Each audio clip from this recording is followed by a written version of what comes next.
Nous sommes le 15 mars 2026. Peuple d'Afrique, recevez nos salutations. Très rapidement. La bonne nouvelle, c'est que 3 otages maliens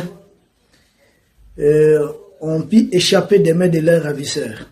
Ces otages, dont 2 militaires et le préfet de Djouila, qui avait été enlevé il n'y a pas longtemps par les terreurs mercenaires de la coalition franco-algérienne.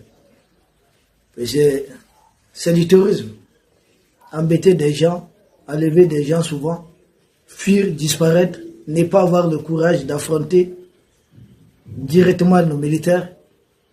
Les quelques fois qu'ils ont essayé ça, c'est quand ils ont voulu empêcher le convoi des citernes. Ils ont été tellement écrasés. Ils avaient juré que les citernes n'allaient pas arriver au Mali. Moi, on dirait qu'on n'en parle plus là. S'ils sont hommes là, ils connaissent où se trouve le terrain. Ils sont neutralisés. Ils savent que dans une guerre conventionnelle, ils ne font pas le poids. Mais qu'est-ce qu'il faut? Il faut se cacher derrière le broussailles, attendre peut-être quelqu'un qui passe.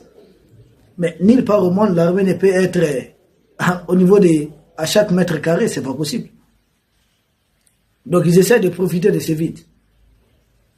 Et où un poste de sécurité, peut-être qui n'est pas très bien renforcé, venir en grand nombre, essayer de les submerger. Et si jamais cette position est mise en difficulté, essayer d'enlever certains. Mais seulement de la libération, ou en tout cas, c'est une libération, ces otages qui ont pu échapper à leurs ravisseurs, nous retenons une leçon principale. La première leçon, c'est que la complicité de la Mauritanie est tout établie. Ah oui, la complicité de la Mauritanie est vraiment établie. Parce que les 2 premiers otages qui sont échappés, il s'agit de 2 militaires. Ils étaient où? Ils étaient dans les camps de réfugiés. On dit camps de réfugiés maliens en Mauritanie. Et nous avons longtemps interpellé. Cette histoire des camps de réfugiés a été toujours une histoire de base arrière des impérialistes pour déstabiliser les pays. Moi, je me souviens, quand ils ont commencé à embêter Bachar al-Assad de la Syrie, ils ont dit qu'il y a des millions de réfugiés syriens du côté de la Turquie, du côté de la Jordanie. Mais en réalité, en grande partie, c'était de la famille des combattants. La famille des combattants qui avaient trouvé refuge du côté de la Turquie, c'est comme des combattants qui sont allés mettre d'abord leur famille à l'abri.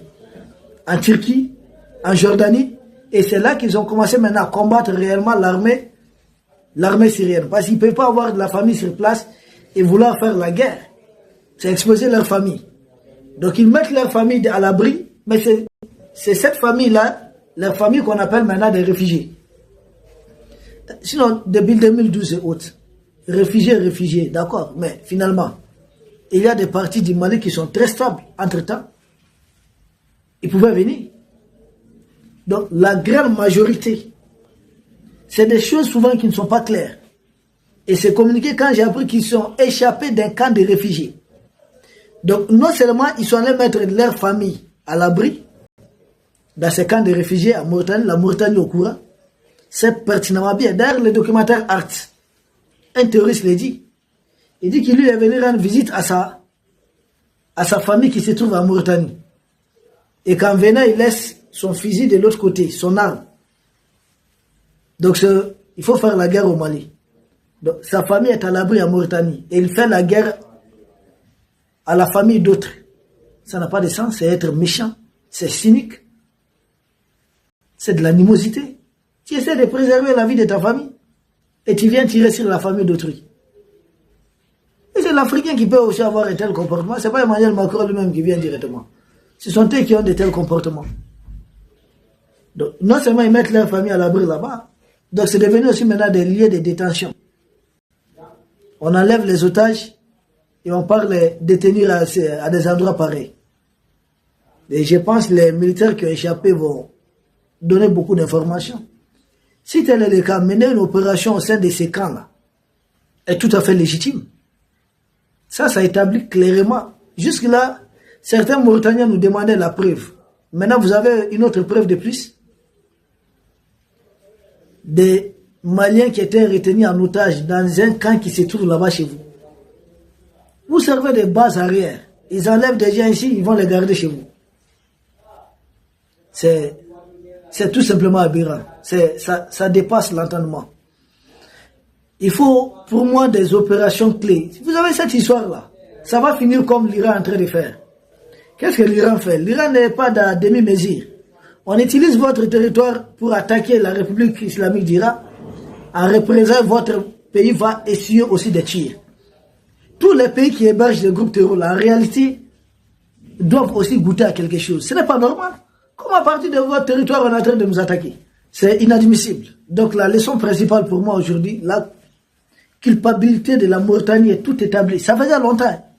Mais c'est une preuve de plus que les terroristes mettent leur famille à l'abri là-bas, les terroristes enlèvent des gens ici, partent les garder là-bas, les terroristes blessés ici, partent se soigner là-bas, les terroristes. Et il y a même Al Jazeera qui a fait un reportage sur ça. Ce n'est caché de personne. Donc, la responsabilité de la Mauritanie est tout établie. Arrêtez de jouer à un double G. Certaines autorités de la Mauritanie qui vont sembler, ah non, nous on n'est pas impliqués dedans, hein. Mais c'est ça. Même l'Ukraine là, en train d'armer les terroristes où? Les formes où? Ça, à partir du territoire mauritanien, vous pensez qu'il y a quelque chose qui est caché? C'est le temps peut-être pour l'AES de mettre en place une armée de nuisance, une armée aussi non conventionnelle. Puisque vous dites que les terroristes là ne sont pas chez vous, ils ne seront pas aussi chez nous. Puisque vous dites que vous n'avez rien à voir avec les terroristes, nous aussi nous n'aurons rien à voir avec eux. Mais souffrez quand même aussi de goûter ce que nous, ça fait longtemps qu'on est dans cette chose. Vous signez un pacte de non-agression avec des groupes terroristes. Et nous pouvons faire autant et les renvoyer aussi chez vous. Les terroristes là ne sont pas aussi un bloc compact. C'est des gens qu'on peut diviser à tout moment. Ah, des otages maliens en territoire mauritanien. Mais c'est terrible, c'est très grave. Pour moi, même à l'heure où nous sommes en train d'enregistrer là, l'ambassadeur de la Mauritanie devait être convoqué. Pour savoir qui faisait ces Maliens en territoire mauritanien. Donc, dorénavant, si nous disons qu'il y a des otages maliens en territoire mauritanien, selon nos services de renseignement, la Mauritanie doit pleinement coopérer à aller libérer ces otages-là ou permettre une opération de l'armée malienne pour aller libérer les terroristes, nos otages en territoire mauritanien et éliminer les terroristes. C'est inadmissible parce que ça, ils ont été pris mettre dans les sacs. Mettre dans les sacs. Donc là-bas, c'est devenu la cachette des terroristes. Ils enlèvent des citoyens maliens. De l'autre côté, si j'ai une deuxième leçon, c'est que du point d'enlèvement de ces Maliens à la Mauritanie, ils passent peut-être par certains villages et autres. Nous proposons aux autorités, une fois de plus, de créer des groupes de volontaires, des patriotes, il faut les armer, occuper les brousses. Ils ne doivent pas passer aussi facilement. Parce que le dernier otage qui s'est échappé, c'est au niveau de Kemassina. Il a été enlevé à Dioula et puis il était détenu au niveau de Kemassina. Ça fait à peu près tout au plus 200 km de là où il a été enlevé. Et pendant, je ne sais pas, c'est un mois ou bien combien de temps. Ça montre que si on a des groupes d'autodéfense qui peuvent vraiment fouiller, on peut mettre la main peut-être rapidement, donner la bonne information à l'armée très rapidement. Les détenir ici, ça montre qu'il y a certaines complicités aussi au niveau local. Donc s'il enlève les gens, leurs possibles complices doivent aussi être enlevés. Et ça, ce n'est pas une armée irrégulière qui peut faire ça. Ah non, non, non. Nos chasseurs et autres peuvent aussi procéder de la même façon. C'est la meilleure façon de mettre fin aux enlèvements et autres. Ils enlèvent quelqu'un, vous enlevez quelqu'un aussi. Parce que les terroristes, là, certains ont leur famille. Voilà, ici. On enlève quelqu'un comme ça. C'est comme ça que ça va s'arrêter. Parce que celui qui accepte de jouer les jeux de l'ennemi, c'est l'ennemi intérieur. Il ne faut pas avoir pitié. C'est pourquoi souvent j'apprécie la Corée du Nord. Vous êtes pris dans un faux pas là, même votre enfant va en souffrir. Les impérialistes là, ils n'ont pas pitié. Histoire des droits de l'homme nous chante ça. Ils avaient dit leur problème c'est Saddam Hussein. Mais ils ont éliminé les deux fils de Saddam. Vrai ou faux? Ils avaient dit leur problème c'est Kadhafi. Ils ont éliminé combien de fils de Kadhafi? Au Niger, ils avaient dit leur problème c'est le président Mani Diori. Mais ont-ils éliminé son épouse, oui ou non? Quand c'est eux qui font des choses comme ça, pour eux c'est tout à fait normal. Bah ouais, on élimine quelqu'un,